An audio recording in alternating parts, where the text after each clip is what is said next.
Alright, so I don't believe I need to wait the way I normally do. This is going to be a recording instead of a stream. So, I am Saber, and I do Magic the Gathering. Like, I play on Arena, but I also build commander decks. And when I started this channel, I had the idea of what can I do to differentiate myself from other commander deck builders out there. And one of the things that I noticed a lot of commander deck, uh, like a lot of commander streamers and YouTube content creators do is they really only show you the completed deck once they're done and explain all of their choices. So I don't see a lot of channels that show you how to build the deck in the first place if you have like a larger card pool and you have to decide like what cards you're going to include when you have a bunch of different options. So I started doing a lot of commander deck building the way I build my own commander decks, but showing everybody the step-by-step process. The problem with this is that the card selection can be pretty monotonous, boring, repetitive. There's a whole lot of scrolling through the list going, no, no, no. What does this do again? No. That could be a good card. And if I don't have anything else to talk about during the streams, then it's just me sitting there going no, no, no over and over again until I hit like the one card in the set. And sometimes there'll be like 4 or 5 sets in a row. So uploading the VODs to YouTube from those streams is kind of not helping the channel at all. Like, nobody really wants to watch that. And it's not helping anybody either. So I'm still doing those streams because I need to do the card selection process anyway. So I'm streaming it, and if people want to come in while I'm streaming, it's the same thing. If you're watching this and you want to see the streams and you want to talk to me about Magic while I'm doing it, it's SBR_BLD on Twitch. So you can stop by and ask me about whatever you want, Magic related.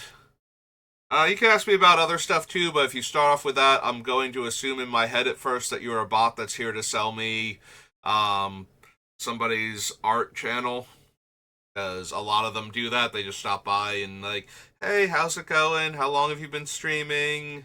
Oh, hey, I noticed you don't have a ton of art down here in your about section. Do you want to like commission me? Yeah, I got a ton of those. Um,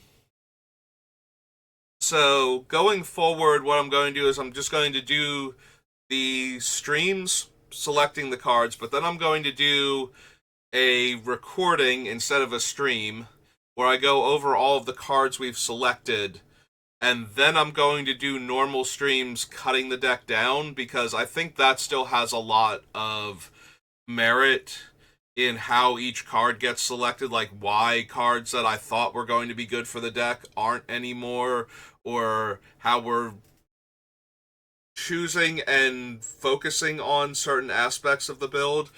Ygra is going to be a good example of that because we have like 4 different ways we can build her. Build it. I always want Ygra to be a girl, but apparently it's a genderless monster thing, so I think it's the name. Anyway, so this is Ygra. This is going to be our latest commander. Cruel Claw, you can see him peeking up from below here, was our last one that I built the old way. But we're going to do Ygra now, and so Ygra is 3 black and green for an elemental cat, 6/6. Has ward sacrifice of food, which the first time Ygra got spoiled, it's like, it's ward sacrifice of food. It's like, oh my god, that thing is impossible to target. Not really. Other creatures are food artifacts in addition to their other types and have the food ability, which is 2 mana and tap and sacrifice this permanent, and you gain 3 life. And whenever a food is put into a graveyard from the battlefield, I put 2 1/1 counters on Ygra, Eater of All. So this is our commander, and there's a few different ways. Like I said, I think there's like 4 different ways we can build Ygra. So the first is all in on killing artifacts. Like everything else dies, Ygra grows. Artifacts do not get to stay on the board for more than a few seconds before they explode.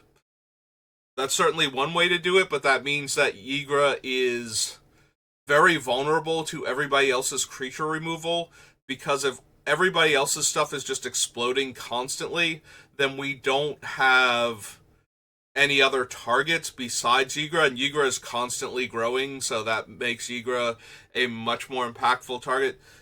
And when I say target, like, yes, they can play a creature and then sacrifice it so that they can target Ygra with their removal. But it also means that if I just wipe the board of everything except Ygra, I just destroyed all artifacts. So Ygra is the only creature in play now. Then the Wrath is probably still worth casting just to kill Ygra at that point. Because now Ygra is like a 12-12 or a 16-16 or something, and killing Ygra just makes a ton of sense. It's the only thing on the board. What are you saving your mass removal for, if not this Doomsday Cat that you can't target? So that's one way to build Ygra. Another way is to go the complete opposite direction. Since every one of my other creatures is an artifact, we can get a lot of positive artifact synergies. Things that benefit me from artifacts entering or leaving the battlefield, because they're not artifacts anywhere else. They're not artifacts in our hand or while they're in the graveyard, but they were when they died, so it will count for when an artifact goes to your graveyard from the battlefield or when an artifact enters play. So that's another way we can build it. Another way we can build it is going all in on food as a specific type, where we grab cards like Night of Sweet's Revenge, where all of our food becomes mana dorks. Welcome to Sweet Tooth, Greta, a lot of the squirrels cards from Bloomborough, since they all care about food. Things like Dray Leader. You know, if all of my creatures definitely give it a counter, and all of my creatures count for it, then it's a 3 mana, like 9/9 Trampler sometimes. And that's really, that's a very efficient body and does a lot of damage. So. And then the last way we can build it is just token creatures with a aristocrat style build, where because all of our creatures can die voluntarily for 2 mana and tapping them, we have the ability to decide when our creatures die, and therefore can trigger multiple when your creature dies type effects, which is usually an aristocrat style deck. It's called aristocrats because there were multiple creatures with the word aristocrat in the name that were the sacrifice outlets at the time, where the deck became one of the major players in Standard at the time. This was during the original Innistrad run, I believe, like Innistrad Dark Ascension, because there was like Vampire Aristocrat, and there was one other one with aristocrat in the name, and they both had the ability to sacrifice a creature to get some incremental value, but that also meant you could set up all of the other things like Blood Artists and Zulaport Cutthroats and things like that. So that's why the deck, like, that type of strategy is referred to as the aristocrats strategy. It has nothing to do with the incredibly filthy joke. If you don't know what I'm referring to with that one, there are a whole lot of other places you can look that one up. Anyway, so those are the 4 different ways we can build Ygra, and I'm not 100% sure which one of them I want to, like, which route I want to go down, or if I even want to do multiple builds with Ygra. But right now we're going to go over the list of cards I've selected. So if you want to, now would be a good time to pull up, whatever site you use. I use a mixture of Gather primarily and Scryfall as a secondary when I need to look up cards. Mostly because it makes it easier to do the thing when I'm doing the card selection. I like Gather because it gives me the Oracle text for every single card, whereas Scryfall just shows me the printed card. But yeah, we're going to go over every card on the list. So we have 251 cards.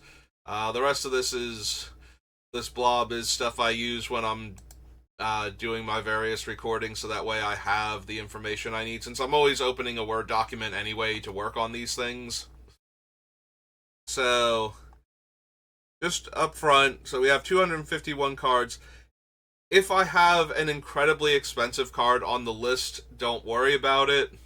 If your playgroup does not allow for proxies and you don't own things from 1993, there are a lot of alternatives to the cards normally, and even if there aren't, it's usually not the most important thing in the world that you have this one card. If it's really that essential to all of the other cards that I'm selecting, I can usually give you an alternative build for the deck at that point, where you just ignore the one super expensive card and don't bother with these other cards.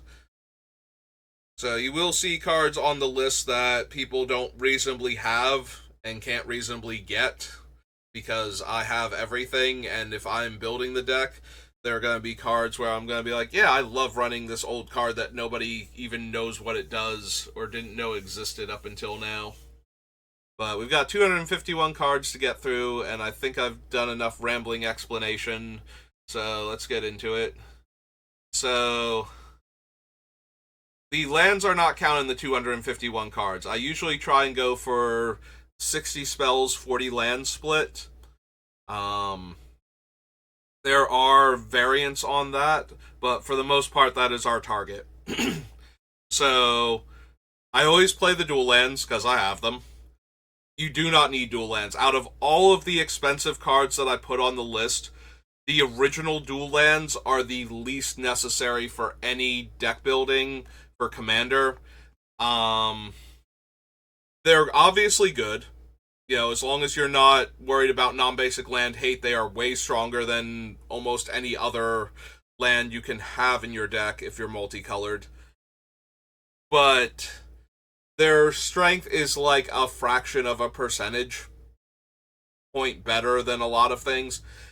There will be times where you win or lose a game because your land was able to come into play untapped.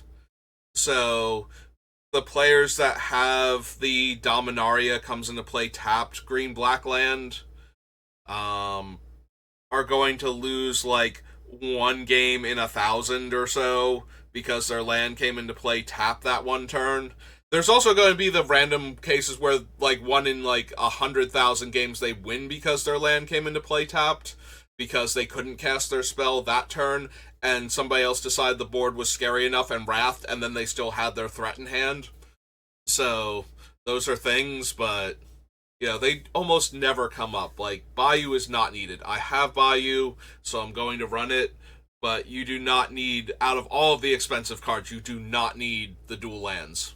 They are the most replaceable out of all of the cards. Just thought I'd go over that one. That one, because I always run fetches and dual lands, because I have them and I prefer to do that. That's one of my signature things, I guess, because I always run Sensei's Divining Top too, because I'm always cracking fetch lands whenever I can. So I like the card selection that it offers under those circumstances. So you will always see those in my deck lists, but you don't need them. They are not that important to the deck. Demonic Tutor, on the other hand, Demonic Tutor is one of those, you either have to intentionally be running, like, diminishing the power level of your deck, like, you don't want consistency because it is a casual format, or you have to have a lot of cards that punish tutors before you really can not play Demonic Tutor in your Black Commander decks. Sol Ring is probably our only artifact mana source, because we are probably going to be hating on artifacts to some degree, no matter what build we go with. All of our opponents' creatures being artifacts means that there's going to be some amount of extra artifact hate that we're running, and Sol Ring will get swept away in a lot of those. So it's our only artifact mana source. Alright, so Drop of Honey is one of those super obscure ones. It's from Arabian Nights, it's on the reserve list, it's a pile of money. It's also not essential even if we wind up running it, and I might not wind up running it, and the reason for that is so it's 1 green for an enchantment. At the beginning of my upkeep, I destroy the creature with the lowest power, and then if there are no creatures in play, whenever there are no creatures in play, I sacrifice this enchantment. So the upside to Drop of Honey is it's constantly killing smaller creatures while Ygra is growing. The downside to it is that if I ever, if I play Corrosion or not Corrosion, whatever the one is from Mirrodin that destroys all artifacts that's green, it's the color shifted, Shatterstorm, then Ygra will be the only creature in play, and since that card only destroys artifacts, this enchantment would still be in play, and on my upkeep it would kill Ygra, assuming that no other creatures were in play by then. So I would have to have a way to put another creature into play after that by the time we get to my upkeep, otherwise Ygra will die to this thing, and then this thing will die because there will be no creatures in play. So that's kind of a nombo with some of my other stuff, so I can see this one going. From Antiquities, we have Gate to Phyrexia, which I think is like medium expensive. I think this thing's like 50 to 100. This is a black card that allows me to sacrifice a creature on my upkeep to destroy an artifact.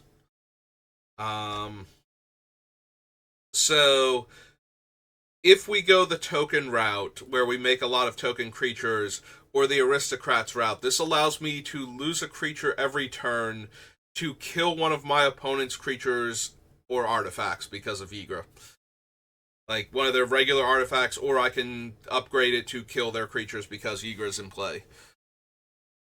So that is a bit tempting, and we might run that one. If you don't have this one, though, this can be replaced with something like Molder Slug from Mirrodin, which is a creature for 6 mana that at the beginning of each player's upkeep, that player sacrifices an artifact. This will still allow you, because Ygra will turn all of your stuff, all of your creatures into artifacts, you'll still have to sacrifice a creature also. So it is killing one of your guys and one of their guys, or one of their other artifacts. You have a lot less control over that, but it is killing things every turn, which should be growing Ygra still. And it's a lot cheaper than, like I said, I'm pretty sure Gate to Phyrexia is somewhere between $50 and $100.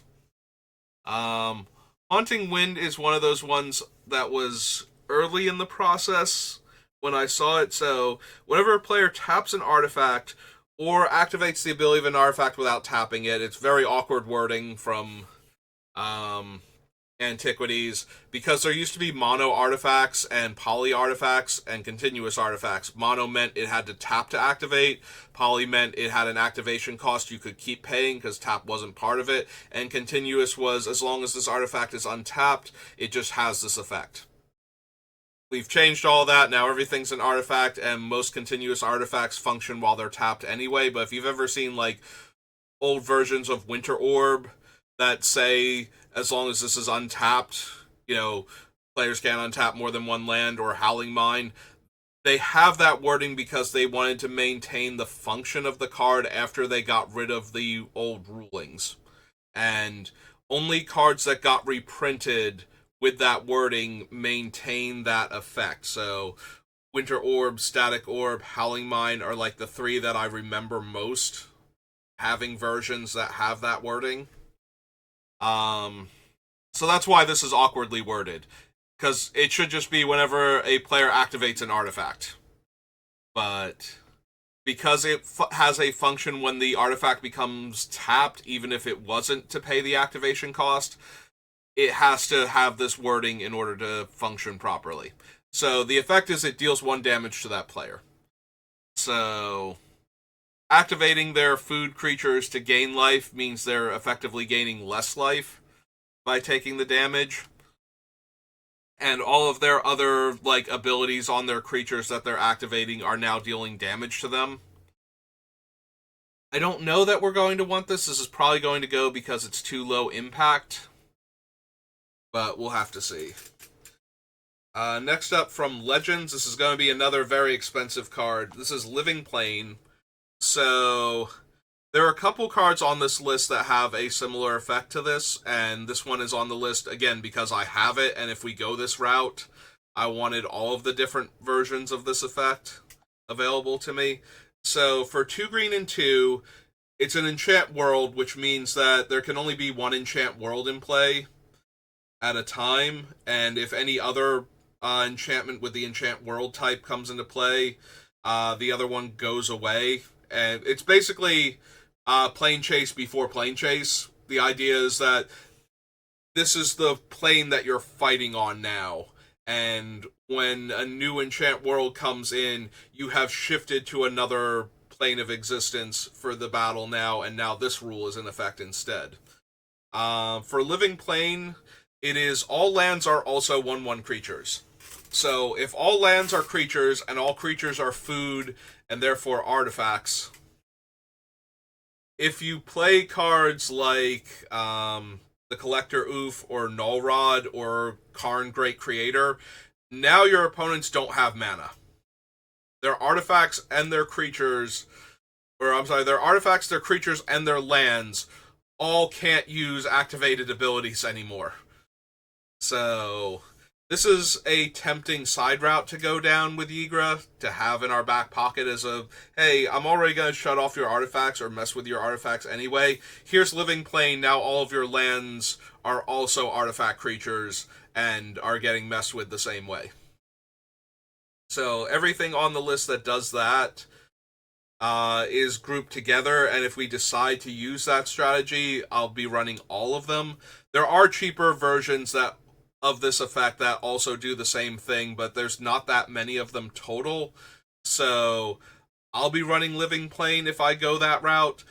You don't have to. You can just use the other ones that also do that. There's one from Tempest, and then there's also Kamal's ability to turn lands into creatures temporarily, which is more helpful if you're destroying all artifacts than anything else, but still. Or gaining control of artifacts one at a time, as we'll see with our next card. So from the dark, Scarwood Bandits is 4 mana, 2 green and 2 for a human rogue 2/2. It has Forest Walk, but it also has green 2 and tap to gain control of an artifact for as long as this is in play, unless the controller of that artifact pays 2 mana. So with this out, anytime a player taps out, they're in danger of having their creature stolen or their other playable artifact, whatever one I decide. It's a 4 mana 2/2. It might not stay in, but it's repeatable artifact theft when I'm turning creatures into artifacts on top of having a lot of different ways to hate on artifacts in general. Alright, from Ice Age, we have Nature's Lure, which gets a forest from your deck, puts it in play tapped. It's one of our ramp spells. And we're going to be ramping with land because we don't want to ramp with artifacts, since we might very well blow up all of our artifacts. And we don't want to ramp with creatures because creatures will be artifacts while Ygra's out and therefore vulnerable to destruction also. And they usually tap to produce mana, which means they have to wait a turn to get their full effect. So if we're going to wait a turn anyway, we might as well play more lands. Necropotence, one of Ice Age's most famous enchantments. 3 black, so you skip your draw step. During your turn, you can pay life, like 1 life, to set aside the top card of your deck, and at the beginning of your end step, you add all cards set aside by Necropotence to your hand. Whenever you discard a card for any reason, you exile that card. So Necropotence allows us to turn life into cards, and because of Ygra's ability to turn creatures into life, we can very easily draw a lot of extra cards off of Necropotence. Also, because of the way Necropotence is worded, we're not actually drawing cards, we're just putting them into our hand, which is not the same thing for Magic rules for cards that care when your opponent draws cards. So things that punish us for drawing extra cards, or that replace our extra draws with something negative. All of those are avoided with Necropotence, allowing us to get a lot of extra cards in hand. So, nothing from Homelands or Alliances made it, which brings us to Mirage. So, the first card we have up, I just talked about how we want to gain life off of our creatures dying in order to draw cards. This is for a different version of this strategy. So, Forsaken Waste is another enchant world. I think Mirage is the last block where they use the enchant world type. It's 2 and a black, and players can't gain life. And it deals 1 damage to each player during that player's upkeep. And whenever a player tries to target this with a spell, the caster loses 5 life. So, Forsaken Waste has the potential to shut off our opponent's ability to gain life off of their creatures dying. Excuse me. If their creatures are going to die anyway, they might as well sack them and gain the life. This is fine most of the time, but sometimes players will have huge numbers of creatures and a decent stockpile of mana. Creature token decks that have either Cradle or the much cheaper Growing Rites of Itlamok will be able to produce enough mana to sacrifice a lot of their creatures to gain life if the situation calls for it, and still have chump blockers for Ygra if it doesn't have trample at the time. So, I do have a few cards on the list that prevent life gain or turn life gain into life loss. So those are also options. Depending on which cards I go with will determine whether or not Forsaken Waste is viable. Like, if I need to gain life to do certain things, because we do have cards that reward me for gaining life, then Forsaken Waste won't make it. If we wind up cutting those cards, though, then Forsaken Waste might get to come in as a way to punish players for trying to gain life. Cutting them off from actual life gain synergies and whatnot that we're enabling by turning their creatures into food.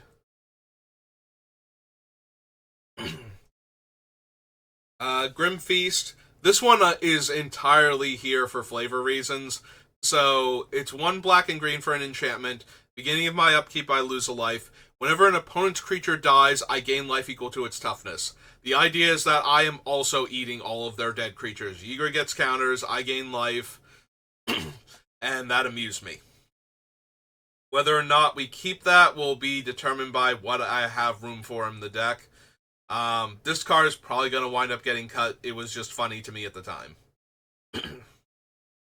Rampant Growth is another one of our land ramp spells. In fact, this is why it's called Ramping, is because of Rampant Growth. This was where players were first like we had cards like Nature's Lure and Untamed Wilds before this, but for some reason Rampant Growth really caught on with the player base, and that is actually why it's called ramping. It helps, though, that ramping is the idea of a ramp for taking off, getting an inclined plane to basically launch you as you go forward, is also applicable to this situation.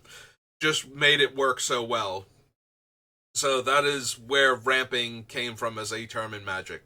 So it gets a basic land from our deck to play tapped, and it is one of the 4 2-drop green ramp spells that we're running. Nature's Lore was the first one, and we'll get to the others later. Seeds of Innocence is 1 green sorcery. It destroys all artifacts, and then each player gains life equal to the total mana value of the artifacts they controlled that were destroyed this way. So, this is our first Destroy All Artifacts cards, and it also gains all of the players that are losing artifacts a bunch of life. As I said with Forsaken Waste, I do have cards on the list that turn life gain into life loss. So this could very easily become Destroy All Artifacts, and each of our opponents dies because they lose life equal to the total casting cost of all of their permanents that they lost this way. So this one is very likely to stay all the way through, even if I cut some of the other artifact hate. Because of that, we'll definitely be running the other one over this one if we decide not to run the anti-life gain cards. But This one will absolutely stay in if we keep those cards. Worldly Tutor, just a way to get one of our creatures out of the deck. Vampiric Tutor grabs any card we need. Null Rod prevents players from activating artifacts, like any artifacts activated ability. So if we go this route, this card will shut off all of their creatures' abilities, including the food ability that Ygra grants. It doesn't take away the abilities, it doesn't let the players activate them. So Ygra, it doesn't matter timestamps for Ygra, they won't be able to activate their artifacts or their creatures. This is also one of the key cards if we turn all lands into creatures to shut off their ability to produce mana. So if we go that route, Null Rod almost has to make it into the deck. Otherwise, it just it probably won't, because I don't need to shut off artifacts, I need to kill them a lot of the time. So here's Tempest, and the card is called Nature's Revolt. It's 1 mana less than Living Plane, and it makes all lands 2/2s instead of 1/1s, but its purpose and its effect are basically the same at that point. Since we're going to be able to sacrifice our creatures whenever we want to, for a little mana investment and tapping them, Grave Pact will allow us to kill an opponent's creature each time we do. So every time one of my creatures dies, each opponent has to sacrifice a creature. So we're going to be putting a lot of creatures in the graveyard anyway. This is almost definitely going to make it into the final build. It's also a card that I very much enjoy in Commander. Alright, so if you've watched any of my other deck building videos, you know I have this weird relationship with Survival of the Fittest. It's a card that does not have good replacement options. There's only one replacement option for it, really, and that is the 2/2 Fauna Shaman from like M10 or M11 or something. The problem is that almost every deck that I would want to run Survival in, I want Fauna Shaman as the backup anyway, and Survival of the Fittest goes in decks that run a lot of creatures with utility and that doesn't mind the creatures going to the graveyard. And that's almost every green Commander deck. Like, you're going to have tons of utility creatures, and you usually have ways to get them back, too. Even in green, you're going to have some amount of return a permanent card from your graveyard to your hand, or return a creature card, or something. Even mono green's probably going to have stuff like that. So Survival is just too efficient for me to not consider. It is just a makes the deck run better card. You don't need it. But I always feel bad because Survival is so expensive, and there's not really a good replacement for the effect, and it does tend to make the decks work a lot better. So yeah, if you don't have it, replace it with another tutor card that lets you get 1 or 2 creatures for a reasonable amount of mana. Like, just pick the one that you have that will let you tutor up creatures, because there's not a good replacement for it past Fauna Shaman, and I'm usually running Fauna Shaman if I'm running Survival. Alright, so now we get into our first creature that is a rampant growth in itself. So Wood Elves is green and 2 for an Elf Scout 1/1. When it enters, you search your library for a forest card and put it onto the battlefield tapped. So it's a forest card, so you can get dual lands, you can get cards with the forest subtype that aren't basic. And then we can sacrifice this for life later on, or it's just a creature that can die so that Ygra can grow. It's a chump blocker. So there are a bunch of creatures on the list that have abilities like this that I'm running because they are creatures that will ramp, and therefore they are creatures that can die to pump Ygra. And we'll see another one of them very shortly. So now we get into the Urza's block. Deranged Hermit is 5 mana for a 1/1 elf with Echo, so you have to pay its casting cost on your next upkeep or sacrifice it. There are cards that have Echo that aren't specifically their own casting cost, but all of the original ones were. So when Deranged Hermit comes into play, it makes 4 1/1 squirrels, and it gives all squirrels +1/+1. If we go the token route or the food route, there are a lot of squirrels food matter cards from Bloomburrow. So Deranged Hermit is going to be a pretty potent card in that build. So that's why it's on the list. Next up is Rancor. Rancor is a green aura. For 1 green, it gives the enchanted creature +2/+0 and trample. It also has when the aura Rancor is put into the graveyard from the battlefield, it returns to its owner's hand. So Ygra's biggest problem is that it does not have trample. It can grow to titanic sizes very quickly, but if the opponent still has creatures in play, it's not getting through. Unless they can't afford to lose the creature and can afford to take the damage. And we would much rather put them in a position where they're taking the damage anyway, regardless of how they feel about their creature. So Rancor is one of the ways because it's recursive. The only problem with Rancor is that if the target for it dies while it's on the stack, it's countered on resolution and goes to the graveyard instead of going to play, so it never made it to play, so it does not come back to your hand in that situation. It's still pretty potent as far as ways to give creatures trample are concerned, so it's going to stay, but it might not make it all the way through if our other trample effects or our other ways to push Ygra through for damage turn out to be better. Yavimaya Granger. So Yavimaya Granger is Wood Elves, except it gets basic lands instead of forests, and it has Echo, and it's a 2/2. So ETB, we search our library for a basic land, put it onto the battlefield tapped. Next upkeep, we either pay green in 2 or sacrifice Yavimaya Granger, and we don't care about sacrificing it. That's a food going to the graveyard. Ygra's thrilled. It gets counters. Alright, Pattern of Rebirth is a slightly obscure card from Urza's Destiny. It is another one of my pet cards. I used to run a Wildfire deck that ran green and used ramp instead of being mono red and using artifacts back in the day. And Pattern of Rebirth was one of my favorite cards because a lot of my creatures either had Echo, like Yavimaya Granger, or had abilities to sacrifice themselves, or would just get killed by the wildfire. So what it does is it's an aura for green and 3, and when the enchanted creature dies, its controller searches their deck for a creature and puts it onto the battlefield. So, since all of our creatures have the ability to sacrifice themselves to gain 3 life, we can easily slap this on a creature and then immediately sacrifice it when the coast is clear, and get the creature that we wanted from our deck.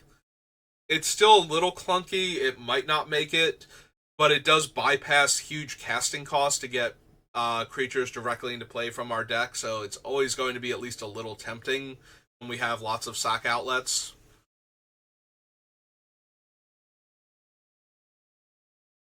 Alright, next up is Black Market.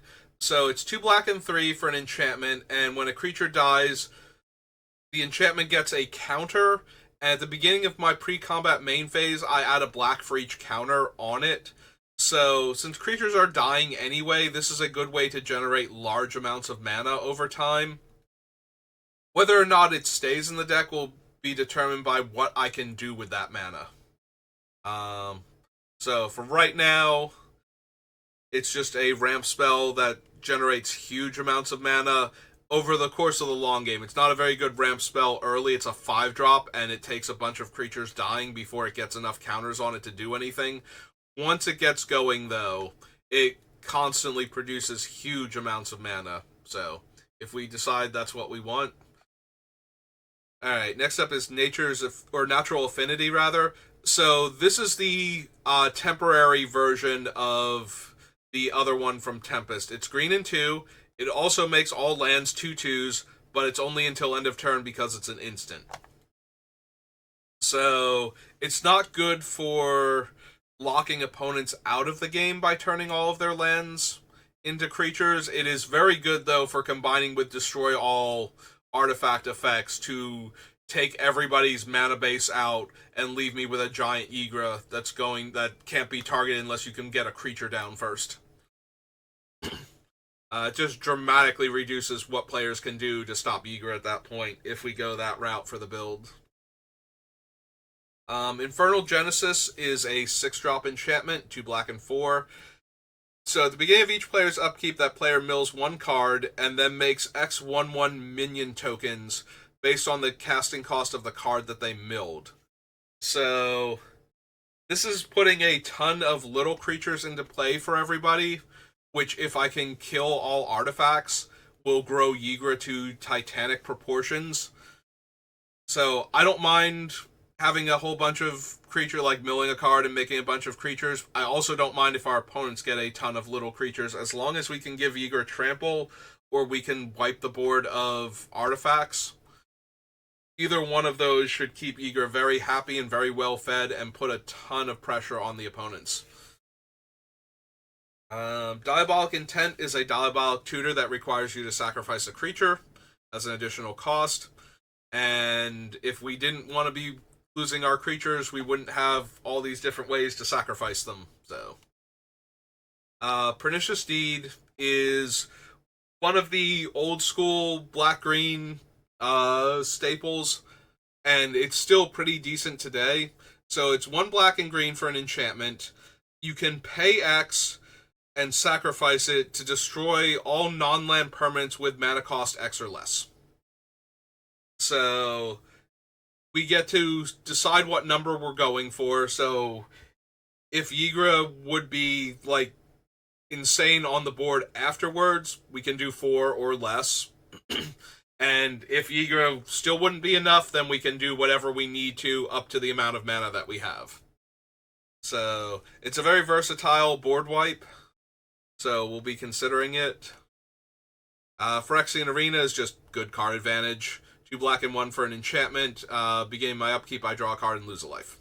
So, alright. I'm pretty sure I remember what Sadistic Hypnotist does, and I meant to go back and double check it. I forgot to put his game text on. Sacrifice a creature, target player discards 2 cards. Activate this ability only any time you could cast a sorcery. Okay, so it is what I thought it was. I did forget it was 2 cards, though. So yeah, we're already willing to sacrifice our creatures for value. With enough token creature production, this just becomes strip everybody's hand away from them, which makes it even harder to interact with Ygra properly. If we can put them in top deck mode more often.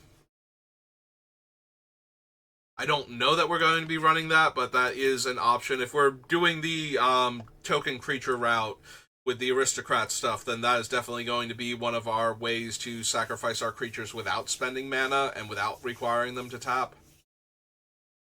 Dawn of the Dead is 2 and 3 black for an enchantment. Beginning my upkeep, I lose 1 life, and I may reanimate one of my dead creatures.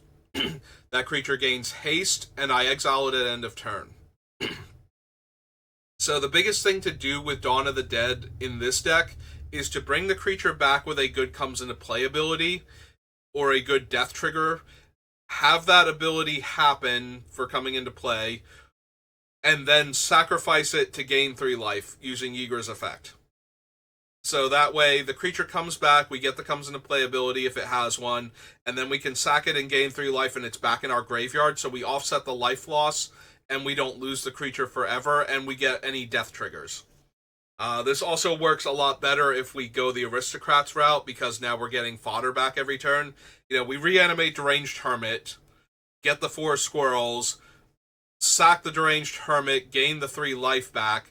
Now it's in our graveyard to make more squirrels again next turn, and we had a creature die again, so it triggers all of our when a creature dies payoffs. Brawn is one of the incarnations from Judgment, which was a cycle of creatures that grant abilities to your other things when they're in the graveyard. In this case, Brawn has Trample, and as long as we control a forest, Brawn in our graveyard gives all of our creatures Trample. This is one of the ones that gives Ygra Trample, but it doesn't care that it's dead. whereas a lot of the other ones need to be in play to give Ygra trample. The downside is that this one is vulnerable to graveyard hate instead of targeted removal or mass removal against whatever card type it is. But I do appreciate that it's attacking on a different angle than all of the other ones by being the one that wants to be in the graveyard. And because we can sacrifice it to gain 3 life, because it's a food, we have an easy way to put it in the graveyard even if we don't have a discard outlet at the time. So.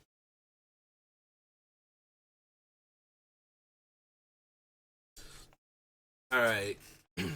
False Life is one of the cards that turns life gain into a punishment. It is 2 black for an instant, and until end of turn, whenever a player gains life, they lose 2. It effectively causes them to lose life equal to the life that they gained, but it had a really awkward wording at the time to have that function. Later on, the cards just say if a player would gain life, they lose that much life instead. This one makes you lose 2 life for every 1 life you gain. So you do still gain the life, and everything that happens when you gain life happens, and then you lose 2 life for each life that you gained instead.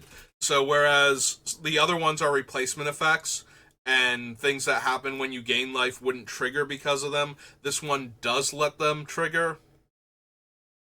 Also, since it's not a replacement effect, if your opponent has a thing that says if you would gain life, gain twice as much life, they don't get to turn the life gain into life loss first and then not gain all that extra life and therefore lose all that extra life. False Life does not allow for that because it's not a replacement effect. So that's kind of interesting. That being said, it's an instant rather than an enchantment or a creature that's stopping them from gaining life. So it's the least likely of the 3 to make it into the deck. It has a slight chance to get ahead of Forsaken Waste, if only because we can actually punish players for gaining life instead of just stopping them from doing it. Kamal Fist of Krosa has the ability to turn lands into creatures. He also has an Overrun ability. Like, literally, you can pay the mana cost of Overrun to give all of your creatures +3/+3 and trample until end of turn. So if we want to be able to shut off lands, if we want to be able to turn lands into creatures so that they're also artifacts so that we can kill them, Kamal is one of our backups for that after the 2 enchantments. And he probably, if that is our goal, as opposed to a mass removal spell to kill all lands at once, then he's better than the instant from Mercadian Mass. But if our goal is to kill all of our opponent's land in one go, then he's a lot worse because we have to pay green for every single land we want to kill in that capacity, and I don't see us being able to do that consistently. Oversold Cemetery is an enchantment where if you have 4 more creatures in your graveyard at the beginning of your upkeep, you can return a creature from your graveyard to your hand. If we go the Aristocrats build, this is another way to constantly get back creatures. We have all the fetch lands. I said it before, I do run all of the fetches. I run all of the Onslaught and all of the Zendikar ones, and sometimes, depending on the deck, I will run the like things like Prismatic Vista, and in extreme cases, I will run like Terramorphic and Evolving Wilds. I've never gotten to the point where I also run the ones from Streets of New Capenna, like Brokers Hideouts and whatnot. I forget if they have a name because I think they all have a different title. It's like I can't think of them, like Riveteer's Overlook, and I think one of those is Broker's Hideout and Cabaret Theater, like all of those. I've never gotten to the point where I run them, but it's not for lack of a desire to have more fetch lands. It's just usually that's like a few too many. And I get worried about things like Stranglehold and the Opportunist that lets you, when your opponent would search their deck, you get to search instead and steal a card.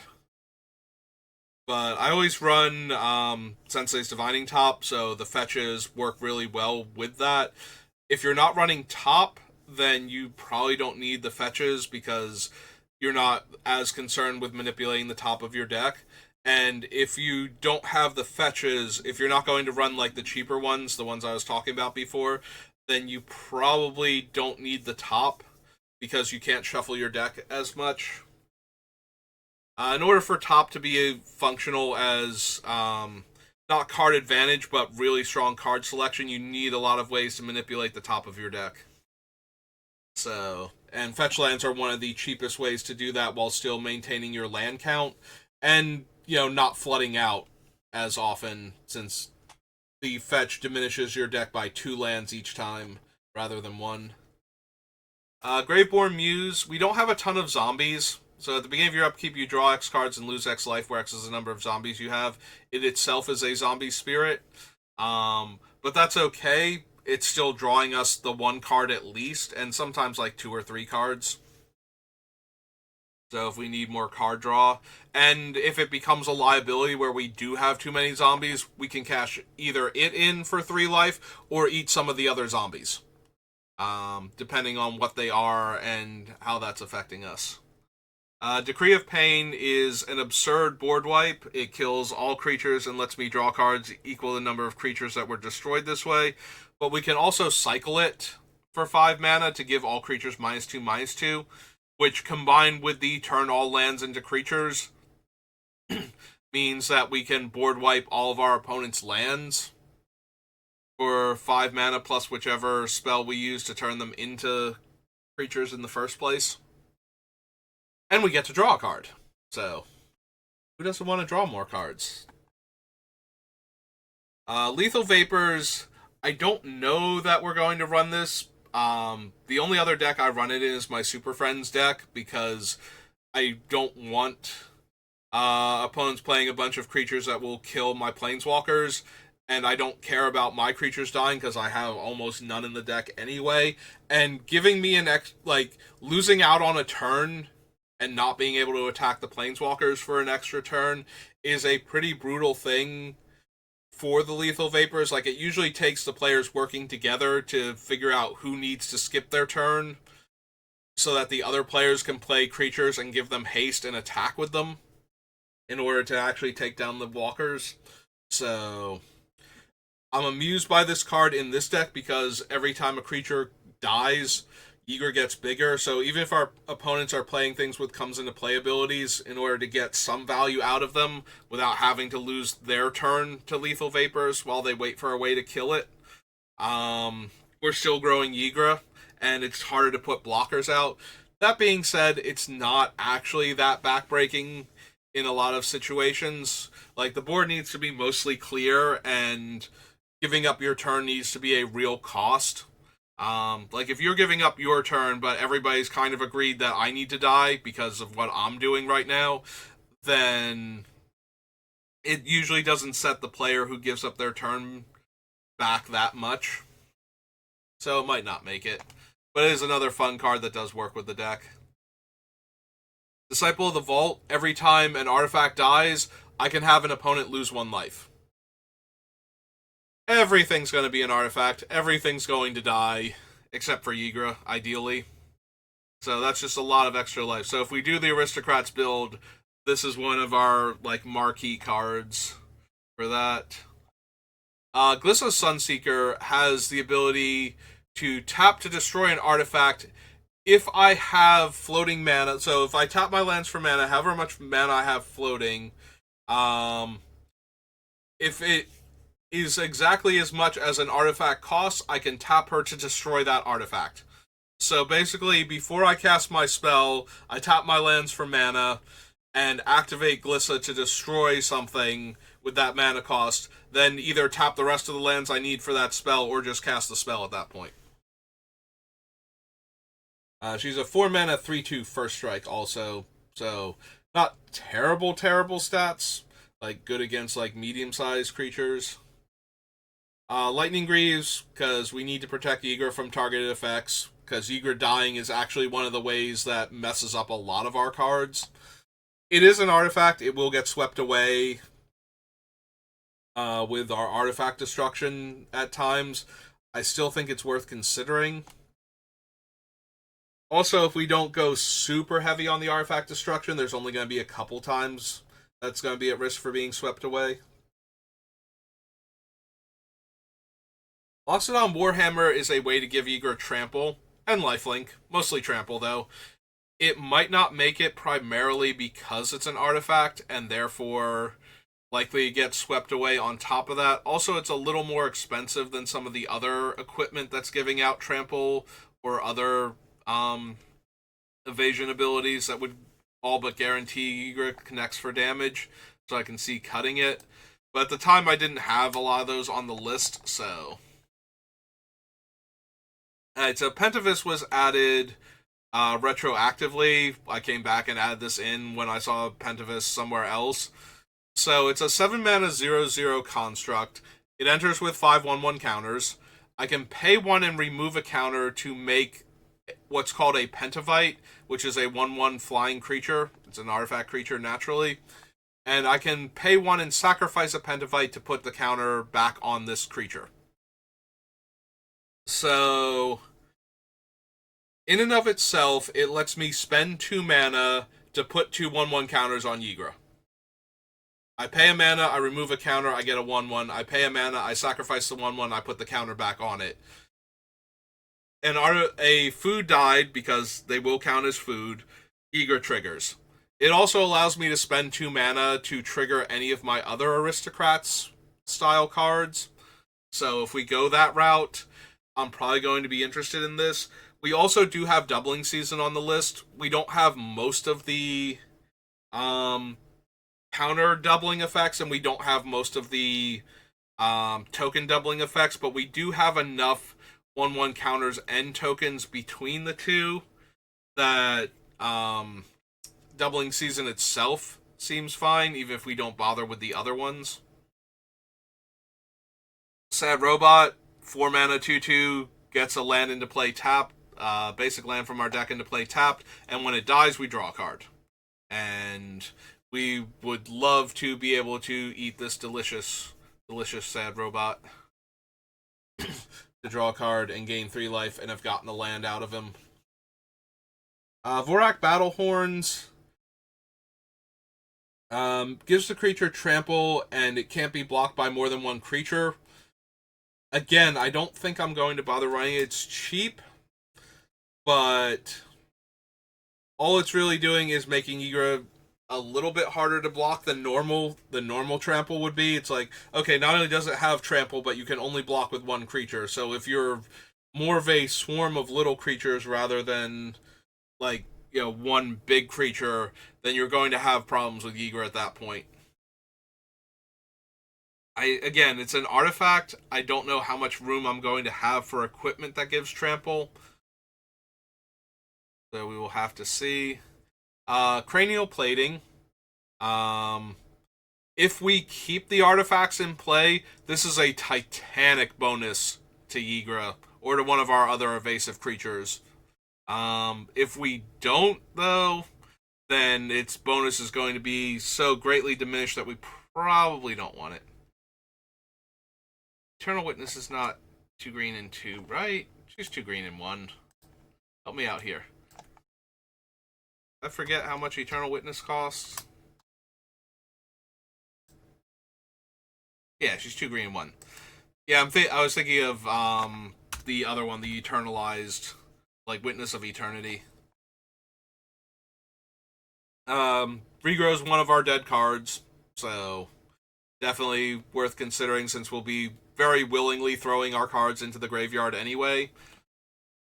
And we might want to get back one of our artifact wraths at some point in time, because players have not regrown, but have managed to recover enough from it that we need to do it again. Kodama's Reach is another one of our ramp spells. It gets 2 basic lands, 1 into play tap, the other one into our hand. It's Cultivate with Arcane. And we don't really care about the arcane aspect of it. So, Marrow-Gnawer got onto the list because there are a bunch of cards in Wilds of Eldraine that care about food and that care about rats, and there's a bit of an overlap with like 2 cards. So if we went down the route of making lots of creature tokens anyway, Maronar was potentially going to make it. I don't think we actually need Maronar, but we'll have to see. Because those cards are on the list because they like. There's one that whenever I sacrifice a food, I get a 1/1 rat anyway. So being able to generate a large number of token creatures because I have a large number of token creatures would allow Ygra to grow even larger, or just to swarm the opponents and actually kill them. Plus, the aristocrats cards would love to have a whole bunch of 1/1 sacrifice fodder lying around. Grave Robber is one of my preferred graveyard hate cards. It's 2 mana to exile a card from a graveyard, and if you ever exile the last card in an opponent's graveyard, it transforms into Night Eye's Desecrator, who has slightly better stats and has the ability to spend 5 mana to reanimate a creature from a graveyard.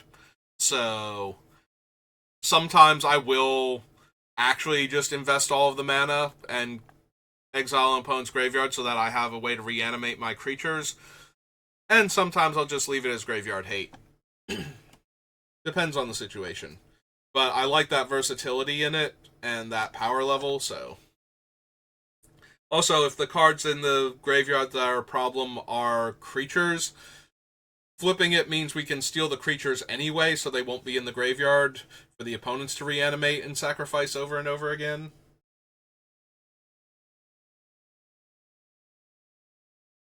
Sakura Tribe Elder is another way to ramp.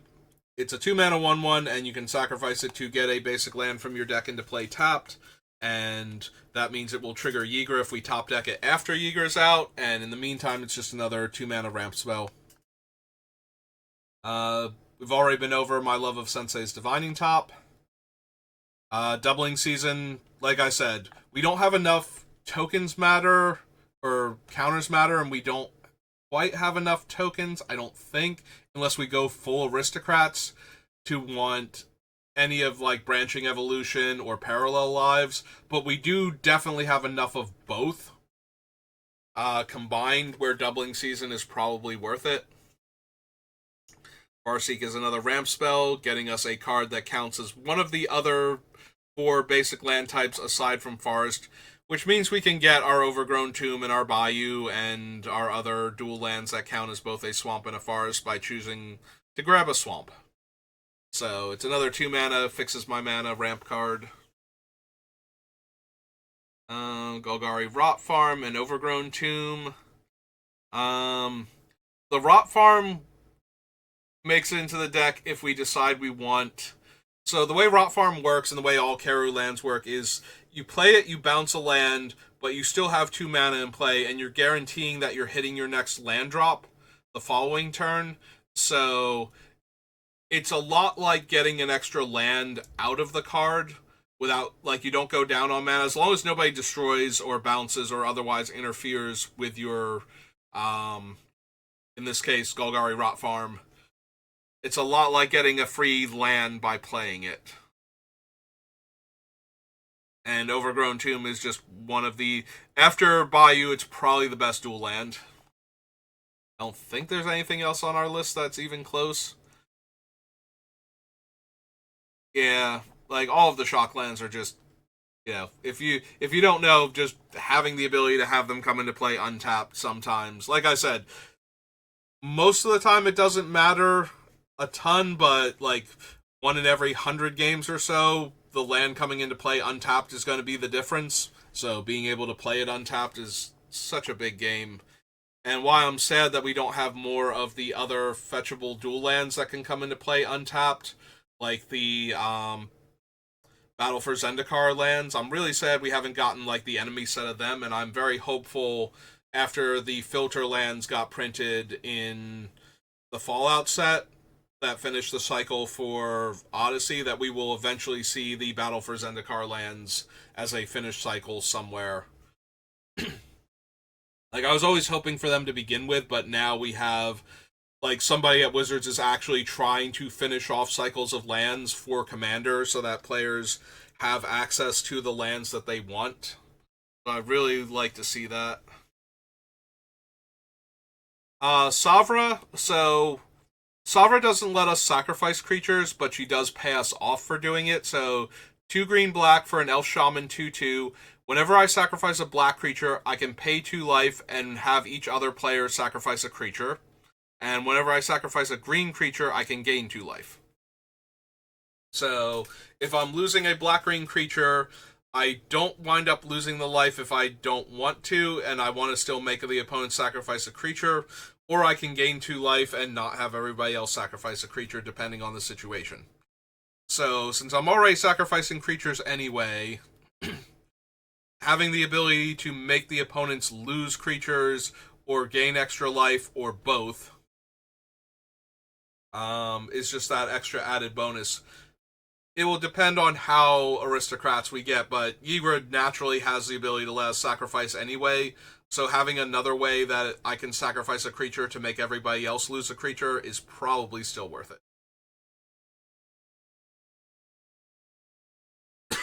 Excuse me. Croson Grip is... I don't know how many targeted artifact removal spells we're going to have. The fact that Croson Grip has split second and is nearly impossible to interact with outside of, like, unmorphing a creature or other similar special actions means that if there's something we desperately need dead, this will kill it. I don't know that that's worth a card in our deck, though. We'll have to see. Search for Tomorrow is another ramp spell. It costs green and 2 to get a land into play untapped, a basic land, or we can suspend it for 2 turns for a green. Damnation, even though we have a bunch of mass artifact removal and all of our opponent's stuff will theoretically be artifacts, sometimes you just need to be able to kill all creatures, and Ygra's like, 8 extra mana to cast because it's died so many times, and I can't turn everything into an artifact and kill it right this second. Imp's Mischief is a way to redirect targeted removal spells away from Ygra after they've gone through the trouble of feeding it a food first. It also protects some of my other stuff from targeted removal too. Whatever I happen to have around that's actually good. Mosswort Bridge is the green hideaway land from Lorwyn. So you get to look at your top 4, choose a card, put that card face down under the bridge, and put the rest on the bottom of your library. It taps to add green. It does come into play tapped. And if you have 10 or more total power among creatures, you can pay green and tap the land to cast the spell from underneath Mosswort Bridge at instant speed regardless of the spell itself. Like you cast the spell during the resolution of Mosswort Bridge's ability. And since Ygra is, 6 power already, so we need 2 dead creatures or 4 power worth of live creatures, and both of those are pretty easy to set up with our deck. We should be able to get a free spell out of Mosswort Bridge pretty consistently, and it's occupying a land slot, so I think that's a pretty easy include. Farhaven Elf is the 1 power and toughness less and no echo version of Yavimaya Granger, so it's getting us a basic land into play tapped. Gleeful Sabotage is green and 1 at sorcery speed to destroy an artifact or enchantment, and we can tap 2 untapped green creatures we control in order to copy it. Again, I don't know how many targeted removal spells I'm going to want for artifacts, but I did want to include a lot of the ones that had ways to destroy multiples, so that way if we do bother, we can at least be destroying 2 or more creatures depending on the spell. Woodfall Primus can't kill the creatures. It destroys a non-land permanent when it comes in, but it's such a good utility creature for destroying problematic non-creature permanents that it makes the list anyway. It's supposed to be a 6/6 trampler. It comes back as a 5/5 because it has persist, but so yeah, as a 8 mana 6/6 trampler, when it comes into play, it destroys a non-creature permanent, and it has persist. So the first time it dies, if it has no -1/-1 counters on it, it comes back with one of those counters and re-triggers because it came back. Creekwood Liege is a hybrid 2/2, so it's one generic and 3 hybrid black-green mana for a 2/2. It buffs all of my green creatures +1/+1, all of my black creatures +1/+1, so if they're both, they get both bonuses. And on my upkeep, I make a 1/1 black-green worm token. So it makes 3/3s, and it's constantly spitting out creatures. I don't know that I care enough for the Aristocrats deck. This is where it has the potential to make it in, though. So I did skip over Bitter Blossom. I don't remember going over Bitter Blossom. So Bitter Blossom, if you don't know, is the 1 black and 1 enchantment that makes fairies. So at the beginning of your upkeep, you lose a life and make a 1/1 flying fairy token. This provides a lot of fodder. We can always sacrifice the tokens later for a small mana investment and get the life back. Plus interest. And in the meantime, it's a 1/1 flying chump blocker or attacker to swarm our opponents with. And it's a creature that can die for our Aristocrats effects. So getting back to Creekwood Liege, also making a 1/1 during each of our upkeeps, which it then buffs to a 3/3. But even if it's not in play anymore, the 1/1s have a lot of value if we go the Aristocrats route. Necrogenesis is black and green for an enchantment, gives me the ability to pay 2 mana and exile a creature from a graveyard to make a 1/1 Saproling. So it's graveyard hate that's producing tokens that we can then throw away for the Aristocrats effects, or just to grow Ygra. So again, the more I care about tokens, the more likely this one is to make it. Oracle of Moldiah, not quite a ramp spell, but when I'm running all the fetch lands and Sensei's Top, we can usually find ways to put lands on top of our deck to play extra lands and get to more spells afterwards, so probably still worth it. Avenger of Zendikar enters the battlefield, makes 0/1 plant tokens based on the number of lands I control, and since we're ramping with lands anyway, it's almost definitely going to be 7+ 0/1 plant tokens, and then has landfall put a 1/1 counter on each plant I control. So not only can it go super wide and provide a lot of fodder for the Aristocrats cards, or just, Ygra in general, it also can eventually grow them into a real threat in and of themselves if it doesn't die. And if it does die, we still have a whole bunch of 0/1 plants to block with or to trigger other stuff. Awakening Zone, again, if we need fodder, it's making a 0/1 every turn, but the 0/1 can also sacrifice itself to add mana without having to tap. So not only can it ramp us a little bit, it can also sacrifice itself to get our triggers, including growing Ygra, without having to wait the turn cycle and without having to be given haste somehow. So that's a little bit extra. The downside is that it's not interacting with a lot of our other stuff. There's only a couple of cards on the list that care that it's an Eldrazi. We would rather have Saprolings or Squirrels if we had the choice, if we could sacrifice them for colorless mana, but, that's not the world we live in. Pawn of Ulamog, whenever one of my non-token creatures dies, I get an Eldrazi spawn from that. We have this one. We have a card that whenever one of our creatures dies, we get a 2/2 black zombie.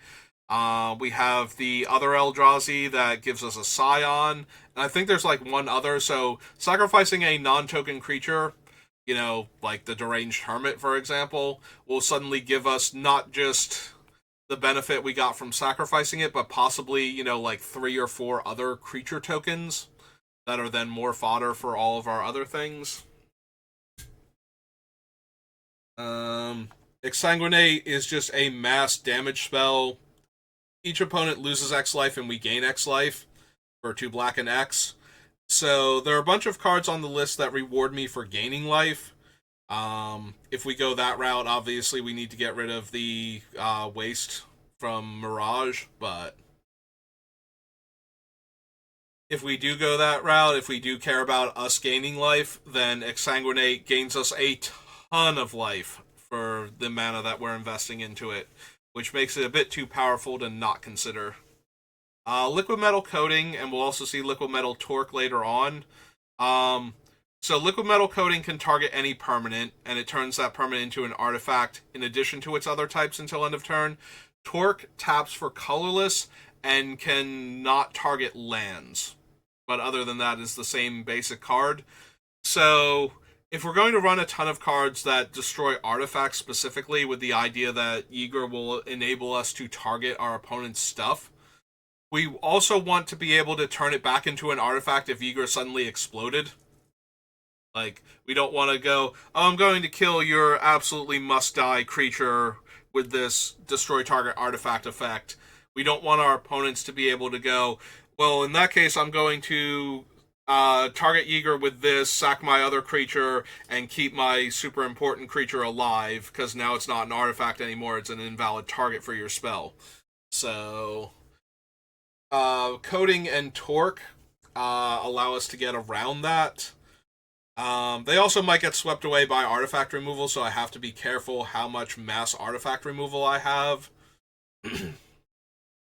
So that will be a factor. Viridian Revel is 2 green and 1 for enchantment. Whenever an opponent's artifact dies, I may draw a card. So, if all of our opponent's creatures are artifacts and we're trying to kill all artifacts anyway, I might want to be able to draw, 20 extra cards sometimes. Creeping Corrosion is the name of it. It's Creeping Corrosion. It's 2 and 2 green, destroy all artifacts at sorcery speed. Fangren Marauder is a 6-mana 5/5, and whenever anybody's artifact dies, I may gain 5 life. So if we have the cards that care when I gain life to do things, that's already pretty potent. Also, if I suddenly needed life and I'm eating my creatures, gaining 5 extra life per creature I eat, probably pretty important. Cuts down on the number of creatures I have to eat at that exact moment. Mirrorworks goes the opposite way, where turning my cards into artifacts benefits me. So whenever my non-token artifact enters the battlefield, I can pay 2 mana and make a token copy of it. Which means I can get a token copy of literally every creature I play while Ygra's out, and this thing is in play for an extra 2 mana. Beast Within is just a very potent catch-all removal spell. I don't think I can build a green deck without Beast Within, unless all of my other removal is insane. And even then, in this deck, giving them a 3/3 creature is just giving them more things that Ygra can eat later on. So, it's not even that much of a drawback anymore. Not that it was much of one to begin with in Commander. Reaper of the Abyss has Morbid. In this case, it's Morbid trigger. So if a creature died this turn, at the beginning of my end step, at the beginning of any end step, if a creature died this turn, I destroy a non-demon creature. So, excuse me. It's a 6-mana, 6/6 flyer, and if I eat one of my own creatures during any player's turn, I get to kill a non-demon at the beginning of their end step.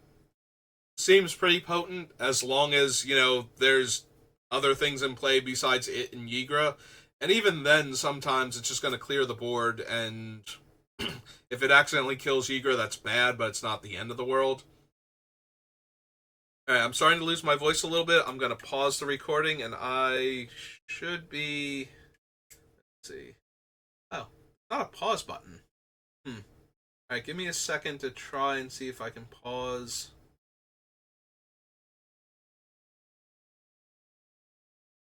Don't want to stop it. I could have sworn there was a pause button.